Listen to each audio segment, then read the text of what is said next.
জটিল অবস্থা কিংবা একটা শঙ্কার মধ্যে দিয়ে তাদের কিন্তু দিনাতিপাত করতে হচ্ছে।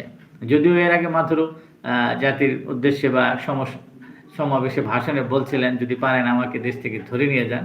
কিন্তু আসলেই আমেরিকাও তার যে কথার জবাব দিয়েছে, শক্তিমত্তা কিন্তু দেখিয়েছে যে না, আপনার এই আমেরিকার সাথে মাতভরি করে কেউ টিকতে পারে না।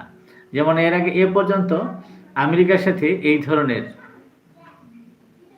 প্রটেস্ট করে কিংবা ক্ষমতা দেখিয়ে কেবলমাত্র আপনি দেখেন ইরাকের সাদ্দাম হোসেন, গাদ্দাফির অবস্থা আপনার কেমন হলো।